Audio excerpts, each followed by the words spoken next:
আসসালামু আলাইকুম। শীঘ্রই দেশে ফিরবেন জনাব তারেক রহমান। আর তারেক রহমান দেশে ফিরলে আমরা আশা করি রাজনীতির আরো পরিবর্তন ঘটবে।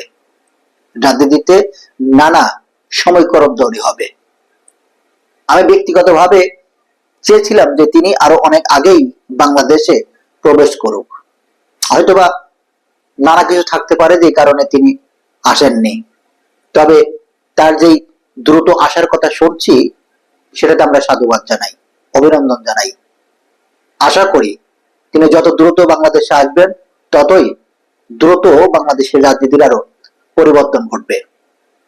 আর হ্যাঁ, বর্তমান বাংলাদেশের বিএনপির রাজনীতি যারা করেন তাদের কাছে একটা অনুরোধ, অবশ্যই আপনারা প্রত্যেকের জায়গা থেকে দিনে অন্তত কয়েকবার করে সাধারণ মানুষের কাছে যাবেন, তাদের সাথে কথা বলবেন, তাদের সাথে আলাপ করবেন, তাদের পাশে বসে চা খাবেন, গল্প করবেন, সুখে দুঃখের কথা একে অপরকে ভাগ করে নেবেন। শুধুমাত্র ওই অফিস ঘরে বসে পাঁচজন মানুষকে চা খাইয়ে আপনার দায়িত্ব শেষ করবেন না, এইটা আপনার দায়িত্ব না। আপনার দায়িত্ব হচ্ছে মানুষের কাছে যাওয়া, মানুষের কাছে গিয়ে মানুষের সুখ দুঃখের কথা শোনা। আপনার দায়িত্ব হচ্ছে আপনার দ্বারা যাতে দুজন মানুষের উপকার হয় সেই কাজটি করা। সুতরাং আপনি আপনার ওই দায়িত্বটুকু পালন করেন। অযথা প্রতিদিন বিকেলে অফিস রুমে বসে আপনার 15, 20 কিংবা 100, 200 আপনি চা খাওয়ালেন, চা খরচ করলেন, এইটা রাজনীতি না।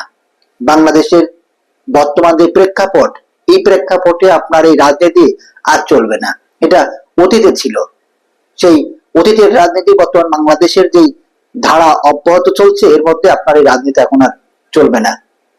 আপনাকে ওই রাজনীতির মধ্যে পরিবর্তন আনতে হবে, ব্যাপক পরিবর্তন আনতে হবে। সেই সাথে আপনার নিজের ব্যাপক পরিবর্তন আনতে হবে। বর্তমান প্রজন্ম সৎ নিষ্ঠাবান মানুষ দেখতে চাই। তারা চায় একজন ভালো মানুষের হাতে ক্ষমতা দিতে, তারা চায় একজন ভালো মানুষের হাতে দায়িত্ব দিতে। এটাই বাংলাদেশের মানুষের চাওয়া।